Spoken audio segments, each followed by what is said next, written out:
নমস্কার। প্রাণারামের মাধ্যমে সম্প্রচারিত ভারত কথার গ্রন্থি মোচনের ২৩৫তম পর্বে আপনাদের সবাইকে জানাই সাদর সম্ভাষণ। মহামতি অনন্তলালের পরম আশীর্বাদে আমরা প্রতিদিন শুনে চলেছি ভারত কথা। ভারত কথার গত পর্ব দুটিতে আমরা শুনেছি পাণ্ডবদের বিভিন্ন স্থানের কথা এবং সবচাইতে গুরুত্বপূর্ণভাবে আমরা পাণ্ডবদের চরিত্রের কথাও কিছুটা শুনেছি। সে এমন একটি ঘটনা পাণ্ডবদের জীবনে ঘটেছে যেখানে আমরা পাণ্ডবদের স্বভাব নিহিত চরিত্রের কথাটি খুব স্পষ্ট করে যেন বুঝতে পেরেছি সেই ঘটনাটির মধ্য দিয়ে। এক রাক্ষসের আগমন এবং দ্রৌপদীকে নিয়ে সেই রাক্ষসের পালিয়ে যাবার যে মতলব এটেছিল রাক্ষসটি, সেই সামান্য ঘটনাটি তেমন উল্লেখযোগ্য না হলেও সেই ঘটনার মধ্যে সবচাইতে উল্লেখযোগ্য হলো যুধিষ্ঠির, ভীম, নকুল এবং সহদেব এই চারজন তারা কেমন আচরণ করেছিলেন। সেই আচরণের মধ্যে থেকে তাদের স্বভাবের মূলটি আমরা পরিস্ফুট হতে দেখেছি। এরপরে আমরা দেখেছি অর্জুন এসে উপস্থিত হয়েছেন তার ভাইদের কাছে। তিনি স্বর্গ হতে সর্ববিদ্যায় বিশারদ হয়ে ফিরে এসেছেন। এই দুটি গুরুত্বপূর্ণ ঘটনা আমরা গত দুই পর্ব ধরে শুনেছি। সদ্য বনবাসে আসার পর আপনাদের নিশ্চয়ই মনে আছে একটা ঘটনার কথা, যেখানে মহারাজ যুধিষ্ঠিরের সাথে দ্রৌপদীর প্রচণ্ড বিবাদ হয়েছিল এবং সেই বিবাদ স্থলে দ্রৌপদীকে সর্বান্তকরণে সমর্থন করেছিলেন মধ্যম পাণ্ডব ভীম। এদের দুজনের যুক্তি ছিল, যেহেতু পাশা খেলাটা কপটতা আচ্ছন্ন ছিল, যেহেতু পাশা খেলাটা কপট পাশা খেলা ছিল, সেই হেতু এই পাশা খেলার শর্ত মেনে নেওয়া যায় না। কারণ পাশা খেলা যে শর্ত ছিল সেই শর্ত মানবেন না তারা। এর প্রধান কারণ পাশা খেলাটাই কপটতাপূর্ণ ছিল এবং তাদের যুক্তি ছিল, যেহেতু পাশা খেলাটাই কপটতা বা কপট ছিল, ছলনার ছিল, অতএব পাশা খেলার শর্ত মানার কোনো প্রয়োজন নেই। ফলত তারা 12 বছর বনবাস আর 1 বছরের অজ্ঞাতবাস, এই 12 আর 1 13 বছরকে তারা 13টা দিনে পরিণত করতে চান এবং তারা চাইছেন এই মুহূর্তে কুরু রাজ্যকে আক্রমণ করতে। সেই সময় যুধিষ্ঠির নিজে খুব বিব্রত ছিলেন এবং পাশা খেলে তিনি নিজে যেভাবে হেরেছিলেন, শুধু তাই নয়, তার পাশা খেলার ফলে দ্রৌপদী এবং অন্যান্য ভাইদের যে চরমতম অসম্মানের মুখে পড়তে হয়েছিল, ফলে তার মধ্যে একটা ভীষণ অপরাধ বোধ কাজ করছিল। সেই কারণে দ্রৌপদী এবং ভীমের যুক্তি প্রতিযুক্তির তাকে মাথা পেতে নিতে হচ্ছিল। তিনি তেমন বিরাট করে তার প্রতিবাদ করতে পারছিলেন না বা নিজের যুক্তি তিনি সঠিকভাবে তুলে ধরতে পারছিলেন না, কারণ তার মনের মধ্যে একটা অপরাধ বোধ ভীষণভাবে কাজ করছিল। কিন্তু তাদের আক্রমণ যখন ক্রমশ উত্তরোত্তর বেড়েই চলেছে, তখন যুধিষ্ঠির দ্রৌপদী এবং ভীমকে লক্ষ্য করে একটা খুব দারুণ কথা বলেছিলেন। তিনি বলেছিলেন, পাশা খেলার নানান ঘটনার মধ্যে দিয়ে ভীষ্ম, দ্রোণ, কৃপ এবং কর্ণের ভূমিকার কথা। যুধিষ্ঠির বলেছিলেন যে ভীষ্ম, দ্রোণ, কৃপ, কর্ণ, অশ্বত্থামার মতন যে বড় বড় বীর পুরুষেরা, পরাক্রমীরা কুরু রাজ্যে আছেন, তারা কিন্তু চিরকালই কৌরবদের অর্থাৎ দুর্যোধনের সহায় হিসেবে থাকবেন। দ্বিতীয় কথাটি যুধিষ্ঠির সেই সময় বলেছিলেন, তারা অশ্বমেধ যজ্ঞের জন্য যে সমস্ত করদ রাজ্যগুলোকে জয় করেছিলেন, তাদের চারপাশে অন্যান্য যেসব রাজাদেরকে তারা জয় করে যুদ্ধে হারিয়ে তাদেরকে কর দিতে বাধ্য করেছিলেন, সেই সব রাজারা এখন পাণ্ডবদের দুর্বলতার সুযোগে তারা প্রত্যেকেই কৌরবদের পক্ষপাতী হবে। 3, পাণ্ডবদের যে সমস্ত সৈন্য সামন্ত ছিল, যারা পাণ্ডবদের জন্য প্রাণ দিতে প্রতিশ্রুতিবদ্ধ ছিলেন, তারা এখন সবাই দুর্যোধনের আয়ত্তাধীন। সুতরাং তাদের সমর্থন পাণ্ডবেরা পাবেন না। সবচেয়ে বড় কথা, ভীষ্ম, দ্রোণ, কৃপ, অশ্বত্থামার মতন বিরাট শক্তিমান পুরুষদের বিরুদ্ধে যুদ্ধ করার মতন শক্তি, ক্ষমতা, অস্ত্র, নৈপুণ্য কোনোটাই পাণ্ডবদের নেই।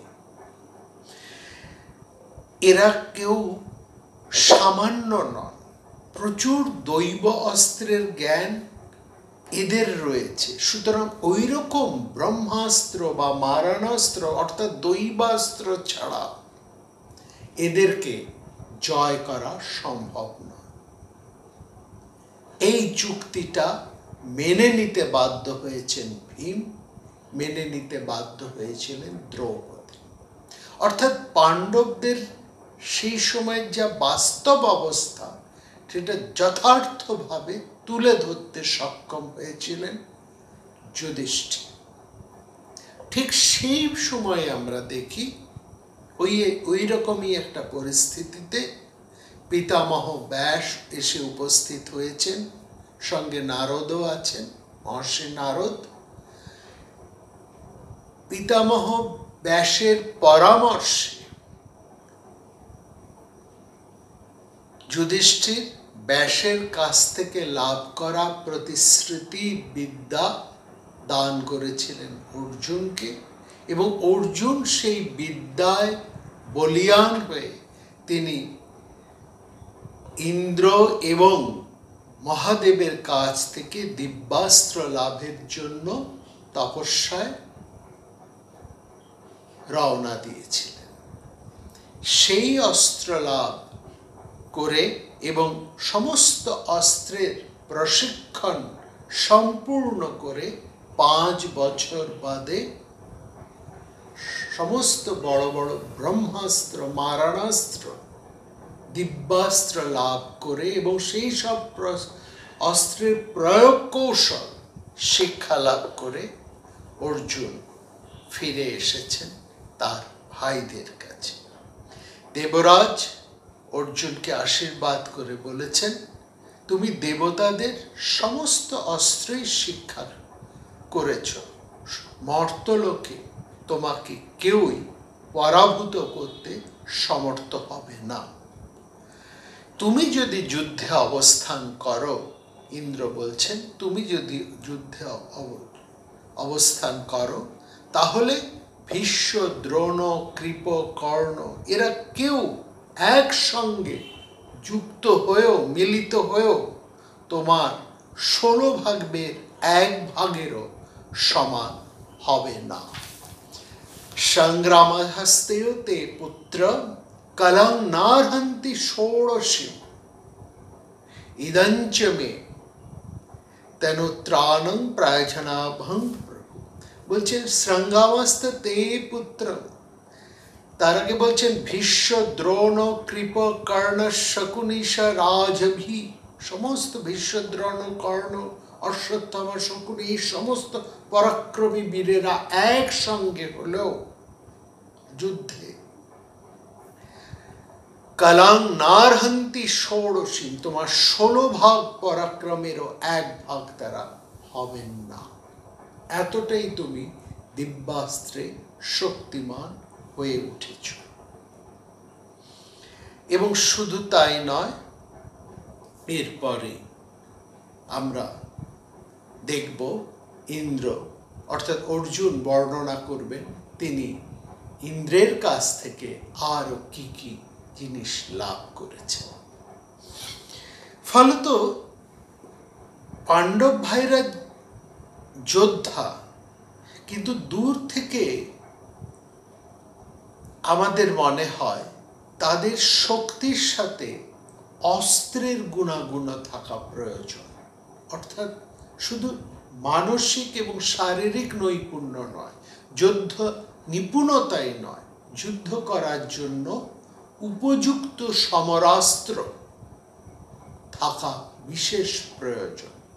এই সমস্ত মারাত্মক সমরাস্ত্রগুলোর প্রয়োগ সাধারণের উপরে করা যাবে না, কিন্তু এই ধরনের সমরাস্ত্রগুলো যদি কারো কাছে থাকে, শত্রুরা তাকে সহজে ঘাঁটাতে চাইবে না, কিংবা এই সমরাস্ত্রের প্রদর্শন করলে শত্রুরা তাকে সমীহ করে চলতে বাধ্য হবে। পাণ্ডবরা অর্জুনের কাছে সমস্ত অস্ত্র শস্ত্রগুলো যা তিনি দেবতাদের কাছ থেকে, মহাদেবের কাছ থেকে লাভ করেছেন তা দেখতে চাইলেন। অর্জুন পরের দিন একে একে সমস্ত কিছু তাদেরকে দেখালেন। পরের দিন সকালবেলায় তিনি যা যা লাভ করেছেন, নিয়ে এসেছেন, সেগুলো তিনি তাদেরকে দেখালেন। এবং শুধু তাই নয়, স্বর্গ থেকে আসার সময় দেবরাজ ইন্দ্র অর্জুনকে অভেদ্য এক বর্ম দিয়েছিলেন, আর দিয়েছিলেন দেবদত্ত নামে এক মহাশঙ্খ। তিনি দেবদঞ্চ মে শঙ্খং পুনঃ প্রদায়মহারমম অভেদ্য কবচং দিব্যং সৃজঞ্চৈব হিরণ্ময়ী। শরীর রক্ষক অভেদ্য স্বর্গীয় এই কবচ এবং এক স্বর্ণময়ী মালা ইন্দ্র তাকে দান করেছেন। আর মহাশব্দকারী দেবদত্ত নামে এক মহাশঙ্খ ইন্দ্র অর্জুনকে দিয়েছেন, আর অর্জুনের মাথায় পরিয়ে দিয়েছেন সোনার এক কিরীট, সোনার এক মুকুট। তারপর দেবরাজ সমস্ত মনোহর এবং বৃহৎ সমস্ত দিব্য বস্ত্র ও দিব্য অলঙ্কার দিয়ে তার ছেলেকে যথাযথভাবে সাজিয়ে দিয়েছেন। এইভাবে সম্মানিত হয়ে পবিত্র ইন্দ্র ভবন হতে গন্ধর্ব পুত্রদের সাথে দীর্ঘদিন বসবাস করার পর অর্জুন ফিরে এসেছেন তার ভাইয়ের কাছে। অর্জুনের সংগ্রহ করা, অর্জুনের পাওয়া সমস্ত অস্ত্রগুলো দেখে যুধিষ্ঠির সহ অন্যান্য ভাইরা মনে মনে খুব স্বস্তি পেলেন। তারা যেন অফুরন্ত শক্তি লাভ করলেন। অর্থাৎ যুধিষ্ঠির যে কথাটি সেই সময় বলেছিলেন যে এই সমস্ত বড় বড় যোদ্ধাদের মুখোমুখি হওয়াটা কম বড় কথা নয়, কারণ তাদের সকলের কাছে দিব্যাস্ত্র আছে। ভীষ্মের কাছে আছে, কর্ণের কাছে আছে, দ্রোণাচার্যের কাছে আছে, কৃপাচার্যের কাছে আছে। সুতরাং আমাদের কাছেও যদি সেরকম দিব্যাস্ত্র না থাকে তাহলে আমরা এদের সঙ্গে পেরে উঠব না। এখন অর্জুন এই সমস্ত দিব্যাস্ত্র সংগ্রহ করে নিয়ে আসার ফলে পাণ্ডবেরা মনে মনে খুব যেন শক্তিমান হয়ে উঠলেন, বলিয়ান হয়ে উঠলেন। এবার তারা এই স্থান, এই গন্ধমাদনের স্থানটি যেখানে তারা এগিয়ে এসেছিলেন অর্জুনকে অভ্যর্থনা করে নেবার জন্য, সেই স্থান ছেড়ে তারা আবার আগের জায়গায় ফিরে চললেন। আবারও ফিরে এলেন ঘটোৎকচ তার পরিজনদেরকে নিয়ে, তার দলবল বন্ধু বান্ধবদেরকে নিয়ে তারা আবারও পাণ্ডবদেরকে বয়ে নিয়ে চললেন।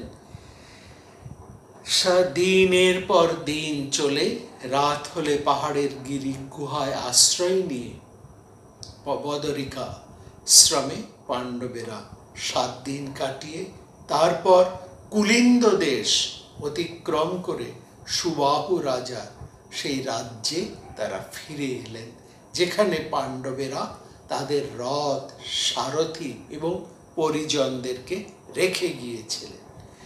ইন্দ্রসেন, বিশোক এই সমস্ত ভৃত্য সারথীরা এবার সবাই যোগ দিলেন পাণ্ডবদের সঙ্গে। সবার সাথে মিলিত হয়ে পাণ্ডবেরা তাদের রথ, সারথি, তাদের লোকজন সবাইকে নিয়ে রওনা হলেন। ঘটোৎকচ তার দলবল নিয়ে ফিরে গেলেন নিজেদের দেশে। আমরা এই সময় একটা সময়ের হিসেব পাচ্ছি। অর্জুন পাণ্ডবদের সঙ্গে ছিলেন না প্রায় 4 বছরের মতো। তার আগে 6 বছর পাণ্ডবেরা সবাই একবার দ্বৈত বন, একবার কাম্যক বন, এই দ্বৈত বন এবং কাম্যক বনে পাণ্ডবেরা সবাই মিলিতভাবে মোটামুটি 6 বছর কাটিয়েছেন। আর তারা বিভিন্ন বনে তীর্থক্ষেত্রে পরিভ্রমণ করেছেন 4 বছর, অর্থাৎ যে সময়টা অর্জুন তাদের কাছে ছিলেন না। এই 12 বছরের মধ্যে 10 বছর ইতিমধ্যে অতিক্রান্ত হয়ে গিয়েছে। পার্বত্য ভূমি পার হয়ে পাণ্ডবেরা আবার ফিরে এসেছেন সেই যমুনা নদীর উৎসমুখে। এখানে জলপ্রপাত, পর্বতের সবুজ বনপ্রদেশ, এই তুষারাবৃত পাহাড়ের, হিমরাশি পাহাড়ের উত্তরীয়ের মতনই কবি বর্ণনা করছেন এই জলপ্রপাত যেন তুষারাবৃত হিমালয়ের পাহাড়ের উত্তরীয়ের মতো। আর পর্বতের সমতল ভূমি বনপ্রবেশ অরুণ পাণ্ডু বর্ণের। এই জায়গাটির নাম বিশাখযুপ। এই জায়গাটা এত সুন্দর যেন এই জায়গাটি কুবেরের চৈত্র বনের সঙ্গে তুলনীয়। কুবেরের চৈত্ররথ বন ভারী সুন্দর, যেখানে ভীম প্রায় গিয়ে একসময় লণ্ডভণ্ড করে এসেছিলেন। বিশাখযুপের দৈব মাহাত্ম্য বিশাল। মহাভারতের আমরা শান্তি পর্বে যখন আলোচনা করব তখন আমরা দেখব নকুল যুধিষ্ঠিরকে বলছেন বিশাখযুপ বনে দেবতারা অগ্নিচয়ন করেছিলেন, এবং এই স্থানের মাহাত্ম্য এবং নিসর্গ সৌন্দর্য এতটাই চমৎকার, এতই মধুর যে পাণ্ডবেরা এখানে 1 বছর কাটিয়ে দিলেন। তাহলে 10 আর 1 11 বছর হলো। কারণ এখানে খাদ্য অনেক পাওয়া যেত, জলও ভালো ছিল, প্রাকৃতিক পরিবেশও ভারী মনোরম, এই সমস্ত কিছু সুন্দর বলে তারা এই জায়গায় আরো 1 বছর কাটিয়ে দিলেন। এই যে 1 বছর এরা এখানে কাটালেন পাণ্ডবেরা, এর মধ্যে কিন্তু একটা ভীষণ গুরুত্বপূর্ণ ঘটনা ঘটল। পাণ্ডবরা যেখানেই গেছেন, যেখানেই তারা একটু দীর্ঘ সময় ধরে থেকেছেন, লক্ষ্য করবেন সেখানেই একটা বিশেষ কোনো ঘটনা ঘটেছে। আর এখানে যে ঘটনাটি ঘটতে চলেছে, এই ঘটনাটি এতটাই গুরুত্বপূর্ণ যা আমরা বলতে পারি যেন একটা বিশাল সামাজিক পরিবর্তনের ঘটনা, একটা বৈপ্লবিক ঘটনা এখানে ঘটেছে। এই বৈপ্লবিক ঘটনাটা ঘটছে পাণ্ডবদের মধ্যে দিয়ে, একটা সামাজিক পালাবদলের ঘটনা।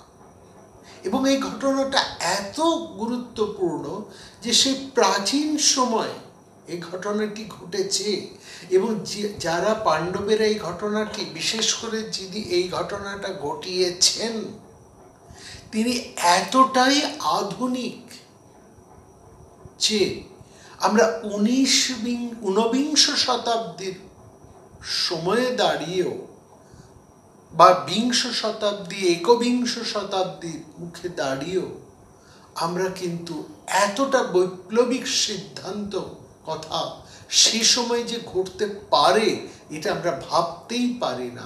শুধু এটা ভাবতে পারি না, এই সময়ের পরিপ্রেক্ষিতেও আমরা কিন্তু বলতে বাধ্য হচ্ছি এই সামাজিক ঘটনাটি একটা বিশাল বৈপ্লবিক ঘটনা, যা আমাদের প্রচলিত ধ্যান ধারণাকে আমূলভাবে পরিবর্তন করে দেয়। আর করে দেয় বলেই মহাভারত আমাদের সময়ের থেকেও অনেক বেশি এগিয়ে। অর্থাৎ আমরা বলতে পারি মহাভারতের গ্রহণীয়তা, মহাভারতের যে অবদান, মহাভারতের যে স্বীকৃতি, তা সর্বকালীন এবং সর্বজনীন তো বটেই, সর্বকালীন মহাভারতের এক গ্রহণীয়তা রয়েছে। মহাভারতকে প্রাচীন ইতিহাস বলে ঠেলে রাখা যায় না। এতটাই আধুনিক দৃষ্টি, এতটাই আধুনিক চিন্তা ভাবনা সে মহাভারতের মধ্যে আমরা লক্ষ্য করি, যা আমাদের সময়ের মানুষকেও ভাবায় বা ভাবতে বাধ্য করে। এই যে 1 বছর পাণ্ডবেরা এখানে আছেন, এবং সেখানে ভীমের মতন একজন মানুষ তো আছেন। ভীমের কথা তো আমরা গত পর্বে আলোচনা করেছি।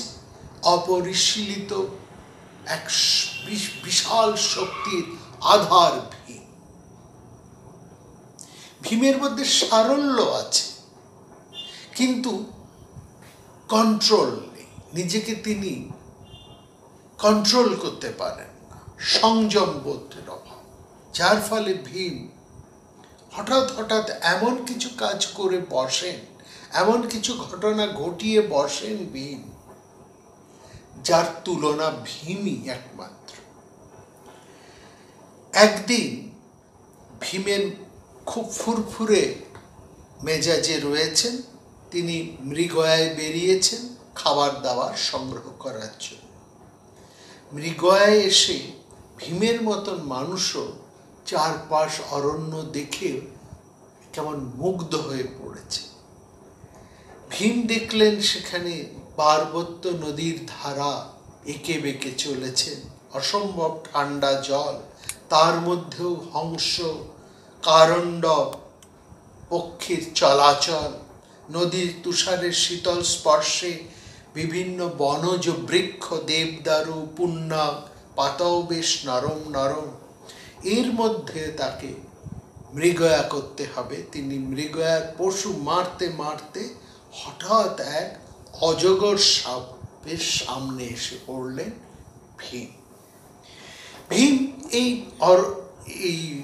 মৃগয়ায় এসে আমরা দেখছি তিনি প্রয়োজনের অতিরিক্ত অনেক পশু মেরে ফেলেছেন। এই ধরনের মৃগয়ার মধ্যে একটা উত্তেজনা থাকে, আর যেখানে প্রচুর পশু পাখি পাওয়া যায় সেখানে যখন মৃগয়া করতে আরম্ভ করে, মৃগয়ার নেশায় যিনি মৃগয়া করেন তার কোনো হুঁশ যেন থাকে না, একটা মারণ নেশা তার মধ্যে চেপে বসে, এবং মারণ সংখ্যা এতভাবে চলেছে এবং পশুর অপচয় এতটাই ঘটায় যে সেখানে প্রাকৃতিক বিপর্যয়ের একটা সম্ভাবনা দেখা যায়। আমরা ভীমকে দেখছি তিনি প্রয়োজনের অতিরিক্ত পশু হত্যা করেছেন এবং শিকার করতে করতে তার উত্তেজনা বাড়ছেন। কখনো তিনি সিংহনাদ করছেন, কখনো তিনি হাততালি দিয়ে উঠছেন, কখনো তিনি জোরে ছুটছেন, কখনো তিনি চিৎকার করে উঠছেন। বেগেন নাপত্য ভীম নির্ভয়শ্চ পুনর্পুন, এরকম একটা ঐতিহাসিক আনন্দে মত্ত হয়ে মৃগয়া করতে করতে তিনি হঠাৎ এক বিশাল অজগর সাপের সামনে এসে পড়লেন। এই অজগর সাপ কিন্তু কোনো সাধারণ অজগর সাপ নয়। এই অজগর সাপের বর্ণনা দিয়েছেন মহাভারত কবি। তিনি বলছেন এই বিশাল গুহাশাহী চেহারা, তার মুখখানা বিশাল বড়, গায়ের রং তামাটে, চারটে তার ২০ দাঁত এবং নিঃশ্বাসে নিচ্ছে যেন ঝড় বয়ে যাচ্ছে তার নিঃশ্বাসে। এরপরে সেই অজগর যেন প্রচণ্ড ভাবে ভীমকে চেপে ধরল, একেবারে চেপে ধরেছে। এইখানে অজগর সাপটি মহাকবি বর্ণনা করছেন, অজগর সাপ তার দুটি বিশাল বাহু দিয়ে ভীমকে চেপে ধরল। এখানে আমাদের একটু থামতে হবে। অজগরের বিশাল বাহু, অজগরের তো কোনো বাহু থাকে না। অজগর তো দীর্ঘ লম্বা সাপ হবে, সাপের বাহু আসে কোথা থেকে? এখানে আমাদের বুঝতে হবে এই যে পুরুষের সামনাসামনি হয়েছেন ভীম, তিনি অজগরের টোটেম পরা কোনো এক আদিম জনজাতি কিংবা নাগ জনজাতির কোনো এক বিশাল শক্তিমান পুরুষ। কারণ আমরা তো মহাভারতে আগেই শুনেছি, মহাভারতের বিভিন্ন স্থানে সেই সময় নাগ জনজাতিরা ছড়িয়ে ছিটিয়ে ছিল। তাদের আলাদা সংস্কৃতি ছিল, তাদের আলাদা ধর্মবোধ ছিল, তাদের নিজেদের কৃষ্টি ছিল, সভ্যতা ছিল। এবং সেই নাগেদের সাথে আর্যদের প্রচণ্ড বিরোধ হয়েছিল। আর্যরা এই নাগদেরকে সরিয়ে সরিয়ে তাদের জায়গা অধিকার করে। এই নাগেরা ছিল ভারতবর্ষের অন্যতম আদিম জনজাতি, যারা উন্নত জনজাতি। এদের সাথে যুদ্ধ হয়েছে, সন্ধি হয়েছে আর্যদের। যুদ্ধে কখনো আর্যরা জিতেছে, কখনো তারা পরাজিত হয়েছে। অবশেষে নাগেদের সাথে আর্যদের সন্ধি হয়েছে। নাগেরদের ঘরের অনেক মেয়েদেরকে আর্যরা বিয়ে করেছেন এবং আর্যকন্যাদেরকেও নাগেরা বিবাহ করেছে। এক বৈবাহিক সম্বন্ধের মধ্যে আর্য ও অনার্য মিলন ঘটেছে। এমনই এক নাগ, শক্তিমান নাগ জনজাতির এক প্রবল পুরুষের হাতে ধরা পড়লেন ভীম। এই নাগেরা সেই কালের ভূমিপুত্র, যারা তার কৌরবদের সাথে তাদের বিবাদ বংশ পরম্পরায় চলছে। যে হস্তিনাপুর, সেটার পূর্ব নাম ছিল নাগ সহায়। এসব কথা তো আমরা আগেই বলেছি, অনেক নাগেদের সঙ্গে ঘটনা ঘটেছে। এবং অর্জুনের যে খাণ্ডব দহন, সেটাও নাগেদের সাথে যুদ্ধ। পরীক্ষিত মহারাজের যে মৃত্যু ঘটনা আমরা শুনেছি বা শুনব, জন্মজয়ের যে সর্পযজ্ঞ, সমস্তই নাগেদের সাথে এই কৌরবদের বিবাদের ঘটনা।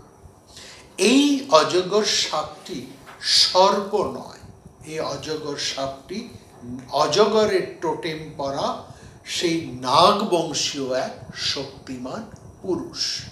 পুরাতন সেই নাগ জনজাতির শক্তি সমৃদ্ধির কথা তো আমরা প্রচুর শুনেছি। আর তারা বিশাল মাপের মানুষও ছিলেন। তাদের মধ্যে অতি বিখ্যাত ছিলেন বাসুকি, অনন্তনাগ। তারা ঈশ্বরের ভূমিকায় অবতীর্ণ হয়েছে। এদেরকে প্রায় ঈশ্বরের মর্যাদায় আর্যরা মর্যাদা দান করেছেন। এতটাই বিখ্যাত লোক ছিলেন এই বাসুকি, অনন্ত নাগ এরা। এবং তাদের এই শক্তির কাছে ভীমের মতন পরাক্রমী মানুষও কিছুই করতে পারল না। তাহলে বুঝে নিতে হবে সেই সময় আর্য জনজাতির মধ্যে ভীমের চাইতেও অনেক বেশি শক্তিমান মানুষেরা ছিলেন। সেই রকম একজন মানুষের হাতে ধরা পড়লেন ভীম, যখন তিনি মৃগয়া করতে করতে উন্মত্ত হয়ে ছুটে চলেছে। ভীমকে প্রথমে প্রায় অচৈতন্য করে ফেলল সেই মানুষটি। পরে চৈতন্য এলে ভীম যখন হাজার চেষ্টা করেও নিজেকে সেই মানুষটির বাহুপাশ হতে মুক্ত করতে পারলেন না, তখন জিজ্ঞেস করলেন, আপনি কে? আমাকে নিয়ে আপনি কি করতে চান? আমি পাণ্ডুপুত্র ভীম, যুধিষ্ঠিরের ছোট ভাই। আপনার গায়ে যা শক্তি, তাতে তো মনে হচ্ছে এই পৃথিবীতে কোনো প্রয়াসই আপনাকে রুদ্ধ করতে পারে না। যেভাবে আপনি আমাকে আটকে রেখেছেন, তাতে মনে হচ্ছে আপনি যে বিদ্যা জানেন, সেই বিদ্যা কোনো মানুষের বিদ্যা নয়, কোনো মানুষের বিদ্যা নয়, এ কোনো দেববিদ্যা। দেবতার বড় লাভ করেছেন আপনি। আপনি কে? সেই মানুষটি এবার ভীমকে বললেন, কোনো বিদ্যাও নয়, কোনো বড় নয়, বরং অভিশাপে আমি এইখানে এইভাবে পড়ে আছি। তবে তার সাথে ভীমের সাথে কথা বলার আগে ভীমের হাত দুটো মুক্ত করে দিলেন সেই মহাপুরুষ। তিনি বোঝাতে চাইলেন যে ভীমের হাত ছেড়ে দিলেও ভীম কিন্তু কিছুই করতে পারবে না কোনোভাবে। শুধু হাত দুটো ছেড়ে দিলেন যাতে ভীমের সাথে সেই মানুষটি ভালোভাবে কথা বলতে পারেন। হাত বাঁধা থাকলে তা কোনো মানুষের পক্ষে কথা বলাটা একটু কষ্টকর হয়ে যায়। তখন বলছেন, আমার নাম নহুষ, আমি তোমাদের বংশের বহু পূর্বপুরুষ। এই পাণ্ডব কৌরব বংশের বহু পূর্বপুরুষ আমি। আমার নাম নহুষ, হয়তো তুমি আমার নাম শুনে থাকবে। আমি স্বর্গের রাজত্ব পর্যন্ত লাভ করেছিলাম। এই পৃথিবীর রাজা তো আমি ছিলামই, পরাক্রমে আমি স্বর্গাধিপতিও হয়েছিলাম। দেবরাজ ইন্দ্রপদও আমি লাভ করেছিলাম। তারপর এক সময় শ্রেষ্ঠ ব্রাহ্মণদের আমি অবমাননা করতে আরম্ভ করি। তার ফলে অগস্ত্য মুনির অভিশাপে আমার এই সর্পদশা, এই আদিম সর্প জনজাতির মধ্যে আমি পড়ে আছি। আমার ক্ষুধাও কিন্তু ভীষণ সাংঘাতিক। তুমি আমার বংশের ছেলে, বেশ হৃষ্টপুষ্ট, তোমাকে খেয়ে ফেলাটা হয়তো আমার উচিত নয়, কিন্তু আমি তো একটা নিয়মের দ্বারা আবদ্ধ। দিনের শেষ সময় যে আমার সামনে এসে উপস্থিত হয়, সেই আমার খাদ্য। তুমি প্রস্তুত হও। আর একটা কথা, কি স্বর্গপতনের সময় এক মুনি আমাকে আশীর্বাদ করে বলেছিলেন, আমার এই পতন দশা বেশি দিন থাকবে না। আমার কতগুলো প্রশ্ন আছে, কতগুলো জানার ইচ্ছে আছে। যে আমার প্রশ্নের নিরসন করতে পারবে, সঠিক উত্তর দিতে পারবে, তার সামনেই আমি মুক্ত হয়ে যাব। তুমি কি আমার সেই প্রশ্নের উত্তর দিতে পারবে? তাহলে তুমি মুক্ত, এবং আমিও মুক্ত হয়ে যাব। না হলে তুমি প্রস্তুত হও, আমি তোমাকে আজ খাদ্য রূপেই গ্রহণ করব।